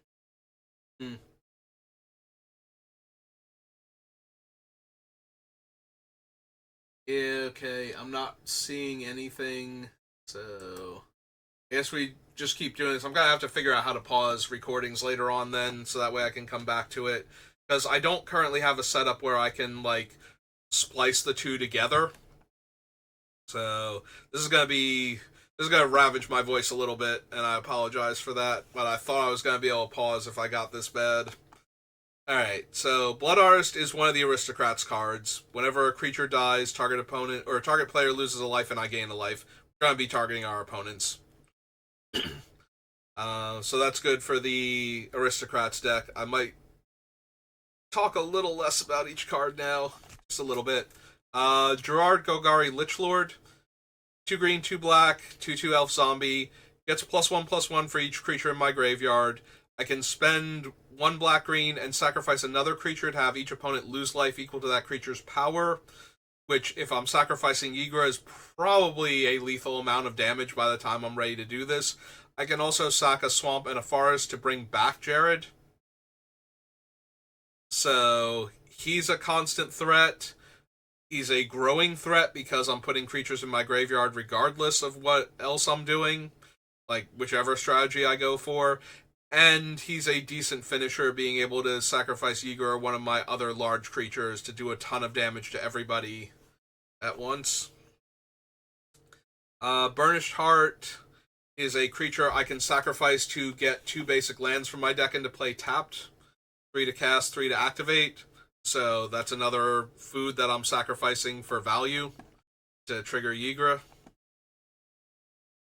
Erebos stops opponents from gaining life, and only opponents. So if I care more about stopping them from gaining life as opposed to making them lose life instead, then we want Erebos.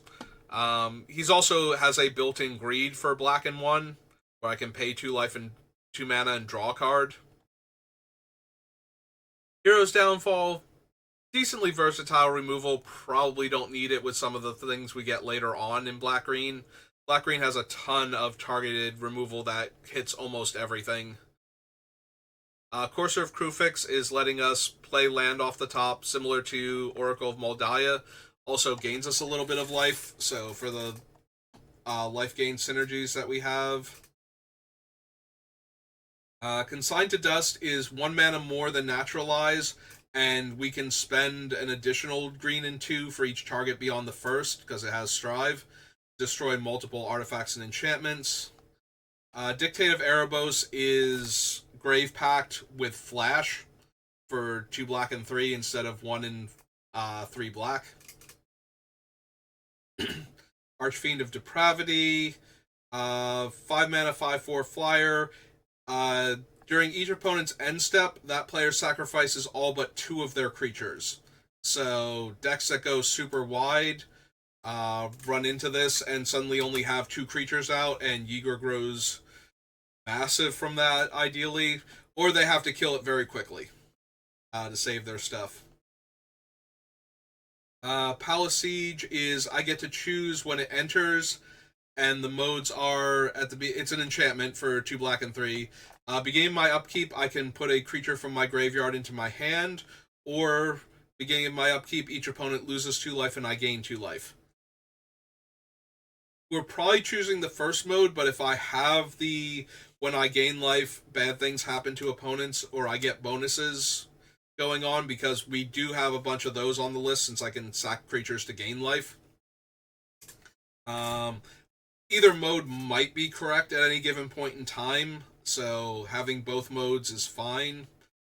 That being said, it's not insane at either, so it might not make it because it's not doing one or the other well enough. Inspiring Call is one of the first cards that's here to protect Ygra. So green and 2 instant. I draw a card for each creature I have with a 1/1 counter on it, and then all of those creatures gain indestructible until end of turn. So it protects Ygra and lets me draw a card, and if I have anything else with counters on it, I get to draw extra cards and save them from destruction also. Sidisi is a demonic tutor attached to a 4/6 death touch for 5. The catch is I have to exploit a creature, so it's more diabolic intent. But again, I don't mind losing my creatures, so we're fine there. Catacomb Sifter is 1 black green for an Eldrazi 2/3. It makes a Scion when it comes in, and when my creatures other than it die, I get to scry 1. If I'm throwing my creatures away anyway for value, I very much want a card that's giving me more value.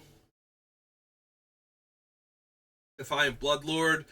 This is one of the ones that when I gain life, each opponent loses that much life. It is a 7 mana 4/5 flying vampire, but if I'm going the life gain matters route, then this is one of the better ones to have in the deck. Because we only have this Sanguine Bond, Veto, and I might add the new Snake that's coming out from Duskmourn just because it's another one of those. If we go that route, that Snake needs to be in this deck, and I don't think it helps to ignore it because the set's not out yet. From Beyond is functionally Awakening Zone for 1 extra mana, but it makes 1/1s instead of 0/1s. The ability to tutor an Eldrazi doesn't super matter. There aren't a ton of them on the list, and most of them aren't super important to the deck anyway. Smothering Abomination makes me sacrifice a creature on my upkeep, but also gives me, whenever I sacrifice a creature, I get to draw a card. So the fact that it's making me lose something is probably fine, and drawing extra cards every time I eat one of my creatures or something. And I can also eat this at some point in time, or just sacrifice it to its own ability if I need to. Like if I don't want to lose my other good creatures. Yeah, it's not sacrifice another creature, it's sacrifice a creature. My upkeep. Zulaport Cutthroat is another Blood Artist variant, except this one causes each opponent to lose a life and I gain a life. Sifter of Skulls is the Pawn of Ulamog that makes the 1/1s instead of the 0/1s. Marionette Master, 4 black, 1/3, but has Fabricate 3, so it can either come in with 3 counters or make 3 1/1 servos. Whenever my artifact dies, I can have an opponent lose life equal to this thing's power. So I can either make 3 extra artifacts and have an opponent lose 1 life each time one of my things dies, or I can have this come in as a 3/6, and every time one of my artifacts dies, I can have target opponent lose 3 life. So, another one of the payoff cards for sacrificing my stuff.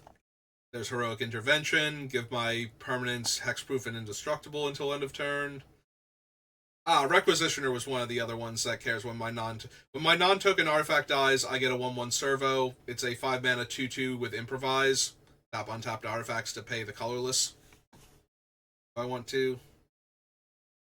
Manglehorn is a 3 mana 2/2, enters the battlefield, destroys an opponent's artifact, and my opponent's artifacts enter the battlefield tapped. So one of the better one-shot artifact destruction spells in our deck. Good old Razaketh. I don't know if this is going to be his deck, but if we wind up with the Aristocrats build, being able to pay 2 life and sacrifice a creature to Demonic Tutor for any card without having to spend mana, it's just life and creatures dying, is probably way too good. Like, I think he's at his strongest in Aristocrats builds. Golta is a 12 mana 12/12, but costs 1 less for each power among creatures I control. And Ygra is Titanic, so Golta is probably a 2 mana 12/12. Journey to Eternity is an aura that enchants a creature I control. When that creature dies, I return that creature from the battlefield or to the battlefield, and I return the enchantment to the battlefield transformed. On the other side, it's a land that taps for mana of any color and has 5 mana tap to reanimate my dead creature. So I can bring a creature back from my graveyard to play. Oathsworn Vampire is a 2 mana 2/2 that enters tapped, and I can cast it from my graveyard if I gain life this turn. I don't know how much I care about a 2 mana 2/2, but if I have a lot of Aristocrats things that are letting me get value out of my creatures dying, being able to reanimate them for 2 mana each time and nothing else once I've gained life, which the deck is very good at doing, is probably worth considering. Payless Plunderer is a 1/4. When my creature dies, I get a treasure token. So it's another artifact coming into play for my other things dying. So all the things that pay me off for artifacts dying, I'm getting another easily sacrificable artifact. Chupacabra, ETB, kill a creature. Yeah, I'm trying to go a little bit faster because of my voice. Also, I'm running out of water. Tendershoot Dryad makes an extra creature on each player's upkeep. So that's a lot of extra creatures. We also do have a few other Saproling synergies, like Saprolings, Rats, Eldrazi, and Squirrels. There are cards that pay us off for focusing on any one of them, so we might have to decide if we want to. Thrashing Bronodon, I had a moment where I was worried about running too many comes into play, killing artifacts, and I was imagining things like Norn and Torpor Orb. Honestly, I don't need those though because my other targeted destruction cards will just take those out anyway. Slimefoot, again, we have Saproling synergies. Slimefoot is an Aristocrats card for Saprolings, making our opponents lose life and we gain life. And has the ability to be a mana sink to make 1/1, so all that extra land we're ramping into. Assassin's Trophy, one of Black Green's best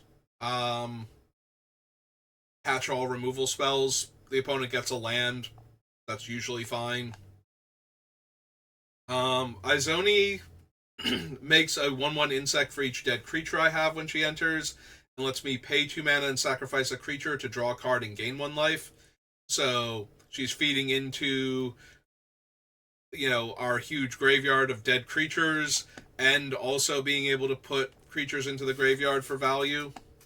Midnight Reaper, when my non-token creature dies, I lose a life and draw a card. Bolas' Citadel is just insane value. I do not know why this card is not banned in Commander, honestly. If you ever cast this with anything close to a decent life total, you get to play so many spells for no mana, and if you have top out at the same time, every time you would brick, you can just pay a life. Because you can top swap and then pay the life to cast the top and look at the next card. So insane. Casualties of War, my favorite. Like, Assassin's Trophy and Windgrace's Judgment are also very high on my black-green removal spell list. Being able to destroy literally one of every non-battle permanent type usually means that you are getting, like, a 5-for-1, and they're the best of each card type in play, so 100% one of my favorite cards, and I can't build a black-green commander deck without it. Dreadhorde Invasion is a Bitter Blossom variant. It amasses zombies one instead of making a 1/1 flyer. The zombie tokens with 6+ power shouldn't matter. But it is another creature, and I can eventually sacrifice the creature and gain life, so I can just keep making more sacrifice fodder. And so this is another one of those. Karn Great Creator shuts off our opponent's artifact abilities, so it takes away all of their creatures' abilities, and if we run the other cards, it takes away lands' abilities also. Liliana makes everybody sacrifice creatures, draws me cards when my creatures die, makes zombie tokens, and her ultimate's pretty backbreaking too. So if I'm going to run a Planeswalker, seems pretty good. Cauldron Familiar. We don't really need the oven because everything is food, so we don't need to be making food, but yes, the kitty cat. It both is and gains abilities from having sack outlets, so it's just draining our opponents while wandering in and out of play. Clackbridge Troll gives one of our opponents 3 0/1 goats, and then encourages them to sacrifice them, and if they do, to stop this 8/8 trampler from just wandering over and punching them in the face repeatedly, then I get to gain life and draw cards, and if Ygra's out, that's counters for Ygra. Like, eventually they just kind of have to take the troll to the face at that point, stop Ygra. Gilded Goose can sacrifice our creatures to add mana, and can make food tokens so that we have more food for Ygra without having to sacrifice our creatures. So it's working on all fronts. Great Henge is life gain and card draw. The ramp is kind of irrelevant, but Ygra is going to be huge, so we should be able to cast this for 2 green mana pretty consistently, or like 2 green and 1. And then we start gaining life. So if I care about life gain, this is life gain and card draw. So Murderous Rider, It's a Hero's Downfall that's also a 2/3 lifelink and goes back into our deck when it dies. Savvy Hunter creates food tokens and lets us sacrifice food to draw cards. Sorcerer's Broom. Yeah, I can't do all of the game text anymore. It's going to take too long and my voice is dying, so we're going to speed it up a little bit. Whenever I sacrifice a permanent other than this card, I can pay 3 to make a copy of this, so it's more sacrifice fodder. Might be too expensive, we'll have to see. Whenever I sacrifice a food, I can pay 1, look at my top 2 cards, and reveal a permanent card to put in my hand and put all the other cards, like the 1 or the 2 if I don't reveal anything, on the bottom. Shadow Spear is a cheaper way to give Ygra Trample and also lifelink, and takes away our opponent's hexproof and indestructible. Bastion is the enchantment version of Blood Artist, and also makes a 1/1 to get it started. Kogla fights a creature when it enters, casts Naturalize when it attacks, and I can bounce a human back to my hand to gain indestructible. So yeah, it kills one of their creatures, then keeps killing their stuff when it attacks. Ozolith, I have a lot of 1/1 counters from Ygra. I don't know that I have enough that this is worthwhile. We do have a couple other cards with counters on them that matter, but probably not. I put it on the list just in case. So any of the lands that, or any of the modal double face lands that can come into play untapped are always worth considering. Because I'm sacrificing creatures, being able to get them back with Agadeem's Awakening, extra plus. Rotting Blight Priest is one of the worst. We gain life, opponents lose life, but we don't have a ton of good ones to choose from. We only have like 4, so we might need like one of the weaker ones. So I put the ones that I thought might make it onto the list. Scoot Swarm, landfall, make a 1/1. We're already ramping with land, and we already want extra bodies. And when we have enough land, we get a Scoot Swarm instead, which means it starts growing exponentially after that. Binding of the Old Gods, good catch-all removal spell. Sorcery speed, because it's a saga, but it does grab us a land. And then giving Ygra Death Touch if it already has Trample when it's Titanic is not nothing either. Tegrid, opponents are going to be sacrificing stuff, whether they want to or not. Might as well steal it. Everybody loves Tegrid, right? Vorinclex doubles the number of counters that Ygra's getting, which is fine. Halves the number of counters our opponents are getting, sometimes messes with their strategies, and is a large angry creature on top of that, so might not make it, but has a chance. Woodland Chasm, one of the few actual dual lands in our color pair, so it's fetchable with anything that grabs a forest or swamp. Beledros gives us a huge amount of mana, and also each upkeep makes a 1/1 pest. So we can gain enough life where paying 10 life to get all of our lands back once per turn is doable, and it's giving us a 1/1 that dies to gain us a life anyway, every turn. So pretty decent fodder at that point, and we gain 4 life if we can eat it, and 1 life if we use it for anything else. Dina, so is another when I gain life, opponents lose 1 life, and is a sack outlet that can become a giant creature herself. Mortality Spear, one of the weaker ones that destroys any non-land permanent, but we do gain a lot of life, so sometimes it's going to be 2 mana kill a non-land, and it's still, like, I've run Mortality Spear in my black-green decks that don't have any life gain, so. Meat Hook Massacre is a board wipe that probably won't kill Ygra, and then is another aristocrat-style enchantment. Morbid Opportunist, I can kill my creatures whenever I want to, and it draws me a card once per turn when a creature dies, so that's just a whole lot of cards. 1/3.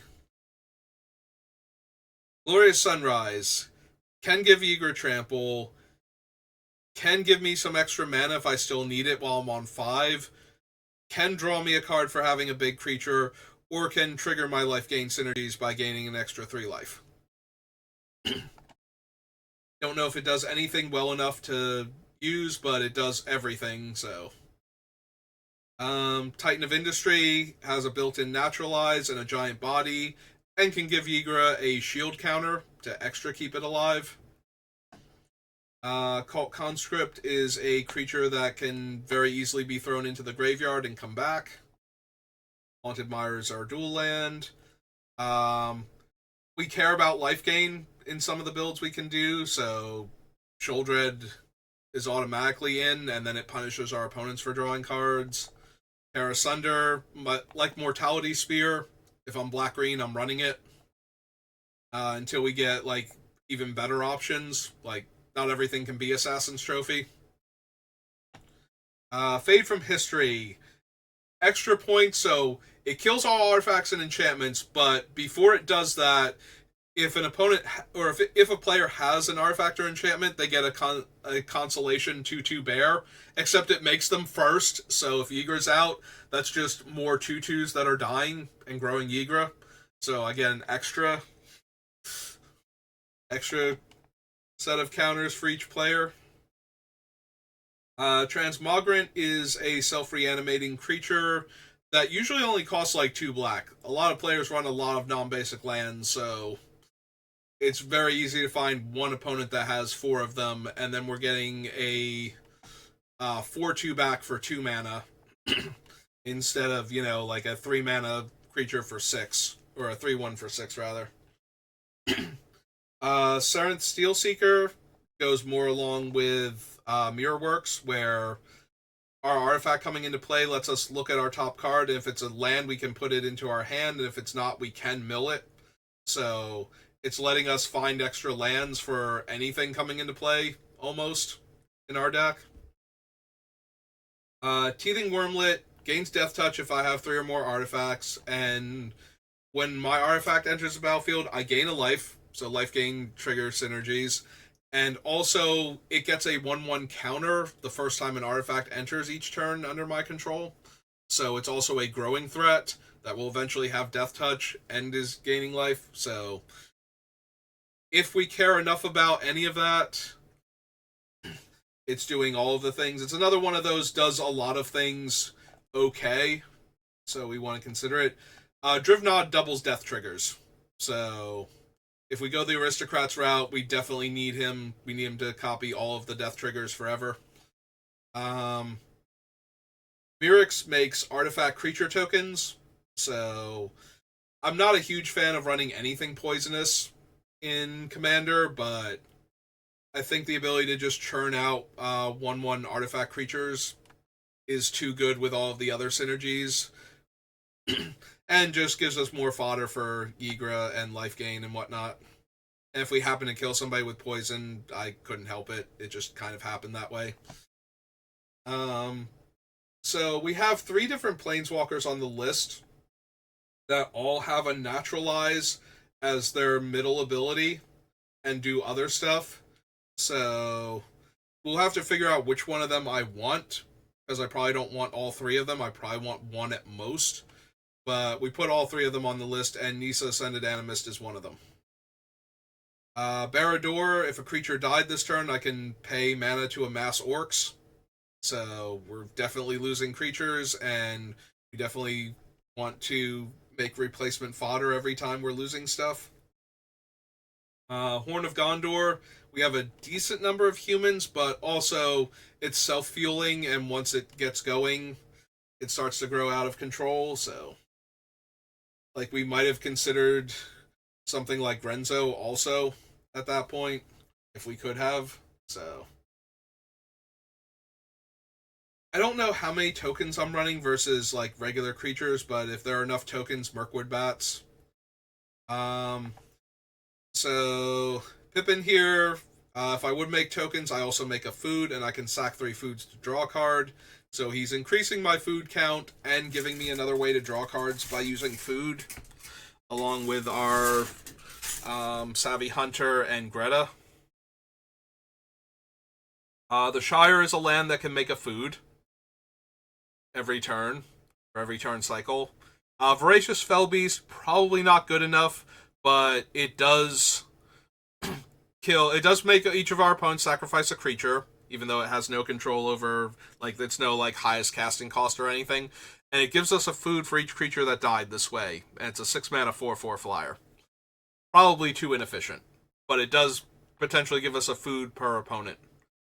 That's supposed to be experimental, but we'll fix that later. Confectioner. So this is the one, whenever I sacrifice a food, I get a 1/1 rat that can't block. So this is the one that goes with Maronar from before that I was talking about. Greta lets us turn food into cards or food into 1/1 counters on our creatures, and she makes one when she enters. Gumdrop Poisoner lets us kill creatures if we've gained life and can make a food. Night of Sweet's Revenge turns all of our food and therefore all of our creatures into mana dorks. And it can give all of our creatures a huge bonus.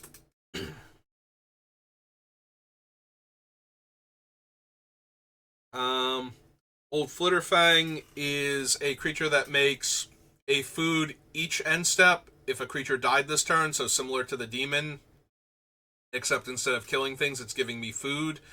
And I can sacrifice another creature or an artifact to give this +2/+2. That's kind of whatever. Restless Cottage is a land that turns into a creature that can make food. Sir Ginger cares if my other food are my other artifacts are dying, which I'm throwing artifacts away constantly anyway, so she can grow. Also, she is naturally a food, so I can use her to gain life later on anyway, even if Ygra's not in play. Welcome to Sweet Tooth. Makes a 1/1, then a food, then gives one of my creatures 1/1 counters equal to the number of food I control. Don't know if that's quite good enough, but it does work with the deck, so we're considering it. Stash Skeletons is a demonic tutor. If the skeleton dies, and the skeleton will be food, so we can always eat the skeleton to solve the case. Trampled Garden is a way to give trample to our commander as an enchantment rather than an artifact. It's probably still not worth it. But it's not terrible. Vein Ripper is another way to punish our opponents for creatures dying. They'll lose 2 life and I'll gain 2 life, which also triggers our life gain synergies. Forsaken Miner is another creature we can bring back. We have a fair number of ways to target our opponent's stuff in our removal. So Gisa making 2 extra 2/2s that she then makes 3/3 menaces. Pillage the Bog, we're ramping with land, so we'll get to look at a ton of cards almost all the time with it. Farmer from the Big Score makes 2 foods and lets us sacrifice food to mill 3 cards and then grab back a permanent from among them. So it's another card advantage source. Fomari Vault is a land that taps for colorless, and we can also pay 3 and discard a card to look at our top X cards and put 1 into hand, and that X is determined by the number of artifacts we have. Bloomborough, we have the Bone Cache Overseer, so if we sacrificed a food or exiled 3 cards from a graveyard, we can tap it and pay a life to draw a card, which I don't know if it's good enough, but it's certainly a way to draw more cards, and we're going to be doing that regardless. Camellia lets us sacrifice food when we sacrifice a food, we get a squirrel. So every time we sacrifice any food, we're getting a replacement squirrel, including the squirrels, who are now food. And I can pay 2 and forage to put a 1/1 counter on each squirrel. Even if we don't care about squirrels, the fact that we can sacrifice a food to make a squirrel that is a food that we can then sacrifice to make a squirrel is probably too good. Fountain Port lets us turn tokens into cards, make tokens, and is a land. So Heaped Harvest is a food that ramps us. Dre Leader is a 1/1 that gets a +1/+1 counter for each squirrel and food I have, and gets a new counter when another one comes into play. Talent, when my creatures die, I get food tokens. um, Regardless of the rest of the text. Like, the rest of the text is also relevant, but that's the main reason. Season of Gathering can give Ygra trample until end of turn, kill all artifacts, and or let me draw cards equal to the highest power among creatures I control, which will be Ygra. Stocking the Pantry. Every time I put a 1/1 counter on one of my creatures, I can get a counter on this, and I can pay 2 and remove a counter to draw a card. Ygra's always growing, even if nothing else is. Might be too slow. We have a bunch of other card draw that's more efficient. Thorn Vault Forager is a squirrel that taps for mana, or I can forage to get more mana, and I can tutor the other squirrels. So if I go the squirrels route, I'm going to want this just to be able to tutor, plus, get extra mana at time to time.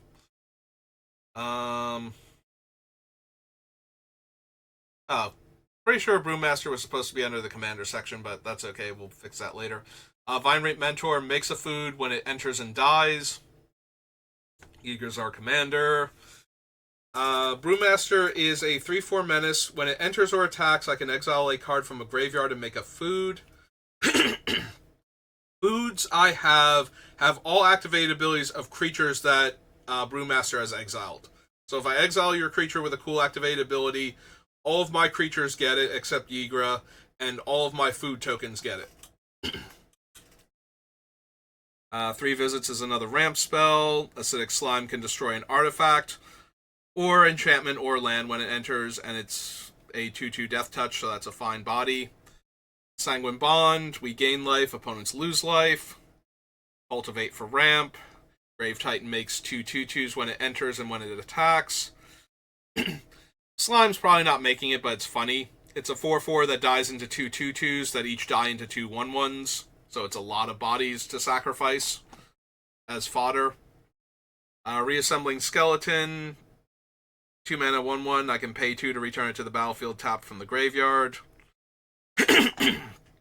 Steel Overseer, if I'm going wide, all of my creatures except Ygra are artifacts, so I tap to put a 1/1 counter on each of them. Viscera Seer is one of the best sack outlets. It doesn't cost mana, it lets me find more cards. Jade Mage is actually one of the most mana efficient ways to make a creature without tapping the thing that's making them. So it's only 3 mana to make a 1/1. So if I want a decent mana sink to make bodies, Jade Mage is surprisingly efficient at it. Swiftfoot Boots for the same reason as Greaves. Dark Prophecy, when my creature dies, I lose a life and draw a card. I'm probably okay with losing life. Like, a lot of our cards do that, and we can just gain so much life. Trading Post, very similar to Fountain Port. We can discard a card to gain 4 life if that's relevant, if we need the card in the graveyard. I can pay a life to make an 0/1. I can sacrifice a creature to get back one of my dead artifacts, so if I lost one of my actual artifacts to a mass removal spell, or to our opponents doing stuff, I can buy it back. And I can sacrifice an artifact to draw a card. All of these require the Trading Post tapping, but that's enough versatility that I'll consider it. Rex Sage naturalizes on ETB. Hangerback is an artifact creature that dies into a bunch of artifact creatures. Tainted Remedy is the other life loss instead of life gain card. Oh, there is one more after this. Open the Graves. My non-token creatures die. Give me 2/2s. Archer is a medium aristocrats card. Whenever any creature dies other than it, each opponent loses a life, so it does count the opponent's creatures. Talons of Wildwood. So it's an aura that gives a creature +1/+1 and trample, and I can spend 3 mana to get it back to my hand from my graveyard. It's probably the most resilient way to give Ygra trample out of all of the cards on the list. It's also very expensive and very medium, other than giving Ygra trample. Like, even then, it's kind of medium at doing that. But it is the most resilient way to do it. So I'm going to consider it. Vivian is our second planeswalker that can naturalize. Her emblem would be amazing because we desperately want Ygra to have trample, but it's -8 and she starts on 5, and we have to not use her ability to kill creatures. She can also kill flyers, which will come up sometimes if Ygra's not in play. Silver Smoke Ghoul is a 3/1 that if it's in my graveyard and I gain 3 life, I can bring it back, and if I pay 1 in a black and sacrifice it, I draw a card. So every time I eat one of my other foods, I can bring this back on my turn, and any other life gain can get it back too. And I can trade it in for card draw and growing Ygra. Veto, when we gain life, we can make an opponent lose that much life, and I can pay 5 mana to give all of my creatures lifelink, so suddenly Ygra kills them even if it gets blocked, assuming Veto's still in play. Deathreap Ritual is every end of turn, if a creature died, I can draw a card, so very easy to draw a card every turn with this deck. Bramble Sovereign, so when I was picking it, this is interesting. So it's a 4 mana 4/4. Whenever another creature enters, I can pay 1 in a green to have its controller make a token copy of that creature that they had enter. Normally, I only put this in my deck so that I can have tokens, but this might be the first deck where I don't mind giving my opponent extra tokens. It is a non-token creature, by the way. I don't get to make token copies of my tokens as I'm making them for an extra 2 mana. But yeah, this might be the first deck where I ever seriously consider giving my opponent extra copies of things, so that way there's more creatures to die for Ygra. Plus, it's always a diplomacy piece where it's like, oh hey, you're playing a thing that can kill creatures when it comes into play. If I gave you an extra copy, would you also kill this thing for me? You know, I'll spend my 2 mana and you can have an extra creature. Collector Oof is the living Null Rod, if we go that route. Deep Forest Hermit is vanishing instead of Echo, and it makes the squirrels and buffs the squirrels. Force of Vigor can kill 2 artifacts or enchantments without me spending mana on it. Yawgmoth is another amazing sack outlet. Can kill our opponent's creatures slowly, draw me cards, proliferate to put more counters on Ygra, or speed up the process of killing their stuff. Manufactor, so it does not work with our creatures, even our token creatures being food, because we're not creating food, we're creating creature tokens that then become food once they're in play. But every time we make a food, we make a treasure and a clue also.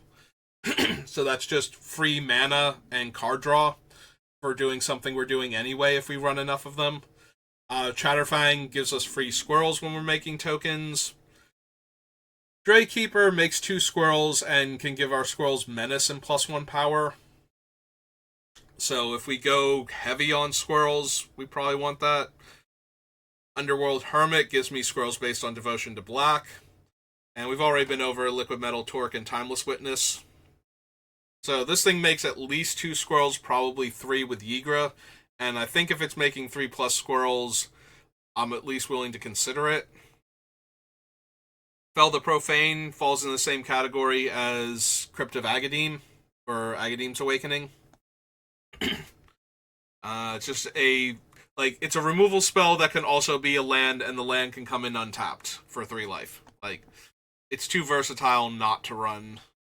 Marionette Apprentice, whenever my other artifact or creature dies, each opponent loses a life, and it can fabricate a 1/1 or get a counter. So it's another aristocrat. Path of Annihilation lets all of the things that make Eldrazi suddenly make them mana dorks that tap for mana without having to be sacrificed. So, and it makes 2 more of them, so it's making bodies. Propagator Drone is a mana sink that makes bodies but can also grow the tokens, because almost all my tokens are 0-1s and 1-1s, it's very easy for all my tokens to grow while this is in play and become threats unto themselves. Springheart Nantuko is either making a 1/1 every time I landfall, which is how I ramp, or it's making a token copy of something, which is way more terrifying.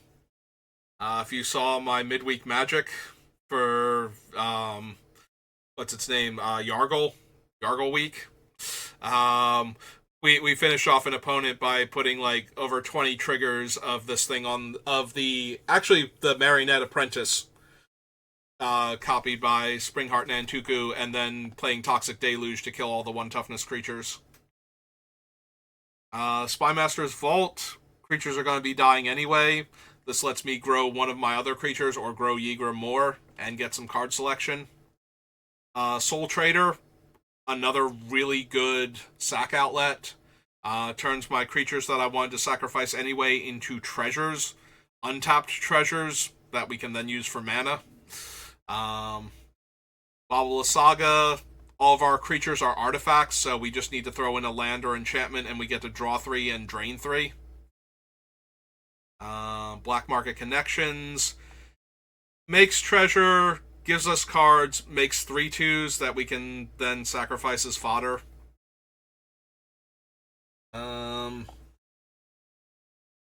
Halsin has the ability to turn my tokens into 4/4s. So all of our food tokens can suddenly get up and get angry. Like, the Tough Cookie is not efficient enough at animating things, and I don't really care that it's 2 foods stapled together at that point. We have better options. But Halsin is 1 mana to turn my token into a 4/4. So if we have enough tokens, we're going to use that. And Jaheira is, all of my tokens are mana dorks. So, alright, getting close. We're into the commander stuff now. Scavenging Ooze as another graveyard hate card. Arcane Signet maybe won't make it. I kind of forgot it was on the list. I think that was out of habit. Steelbane Hydra comes in with X counters, and I can pay 3 and remove a counter to destroy an artifact or enchantment. Toxic Deluge, we're gaining enough life that paying life isn't even kind of an issue. Like, sometimes Toxic Deluge can be a little bit of an issue, but I don't think so with the life gain we have. Ygra turns one of our creatures into X/2/2 zombies based on its power. There will be times where it's correct to even sacrifice Ygra, but most of the time we'll feed Ygra something else and make a bunch of 2/2s, and then turn all of our other things into zombies eventually, and that's just growing Ygra while going wide. Freyalise is the 3rd Planeswalker. She makes Laumore Elves as her plus, and can draw cards eventually. Mazirek is a 2/2 flyer, and whenever I sacrifice another permanent, I put a 1/1 counter on each of my creatures. Pretty sure I'm going to be putting a lot of counters. Ygra is for the life gain matters. Every time my creature deals damage, I gain life equal to its toughness. It does have to deal combat damage to a player. That's a lot of life if we're going wide. Windgrace's Judgment, already talked about that one when we were going over casualties and Assassin's Trophy. Leaving Amalgam, every opponent's turn, I make a 2/2 by stealing the top card of their deck. And when those or anything else I've stolen dies, their controller loses 2 life and I gain 2 life. So it's another Aristocrats card. It's another life gain synergy. Guillaume makes a food for every non-token creature I had enter at the end of the turn, and I can pay 1 and sacrifice a food to make a creature indestructible and tap that creature. So it's a way to protect Ygra, get extra treasures, and is an okay body on its own. Blightmount is another one of them. My non-token creature dies, I get a pest, and it gives my pest +1 power and menace. Vainwitch Coven, if I gained life, I can pay black to get back a dead creature. Pest Infestation destroys X artifacts, and I make or enchantments, and I make 2 times X pest tokens. Seems reasonable. Druid of Purification comes into play. Each player chooses an artifact or enchantment I don't control, and then this destroys all the permanents chosen that way.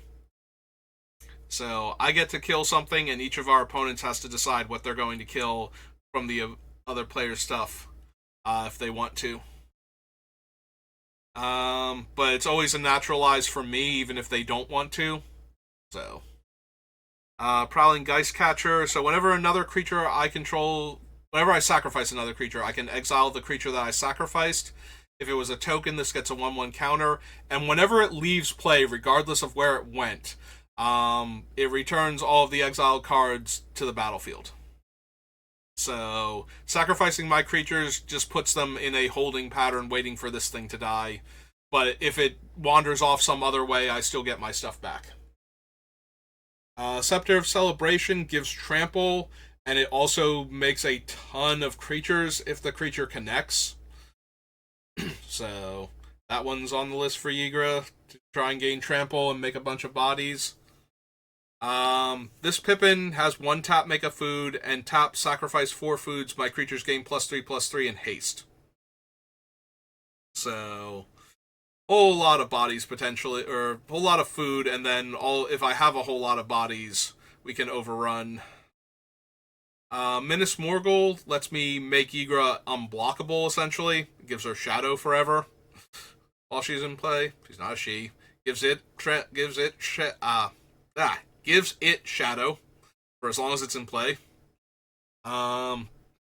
Great Unclean One makes each opponent lose 2 life on my end of turn, and then if I have more life than an opponent, for each opponent that's true, I make a 1/3 demon. Sorry, I trip over my words now. It's fine, we're almost there.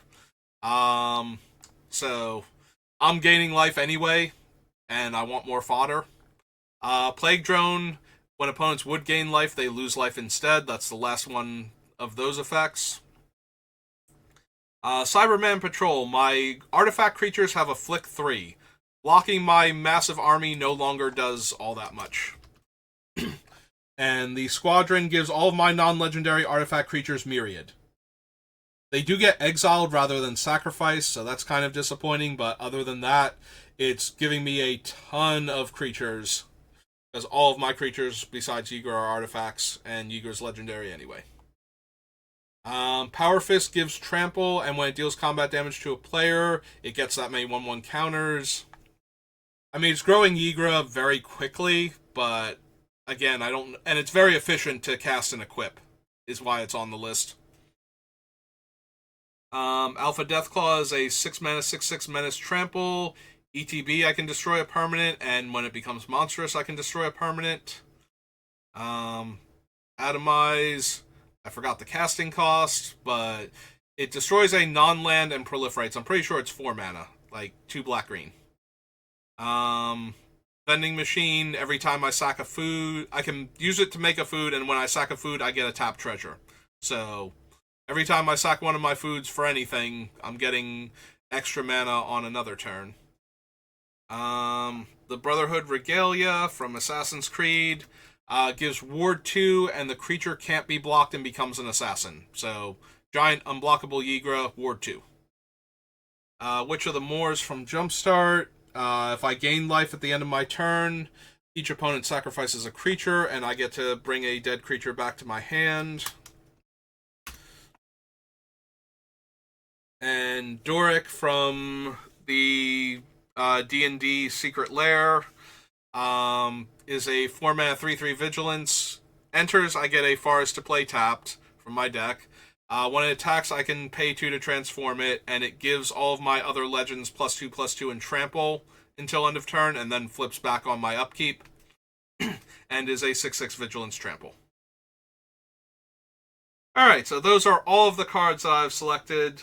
This is a 2-hour video, but better this one 2-hour video than 12 1-hour videos, or however many it normally takes me. So we'll call it there because my voice is dying, and we'll pick back up next time by starting to shave this list down and figure out what strategy exactly we're going to focus on. 60 spells, 40 lands, that's the goal, and I will see you then. Thank you for watching.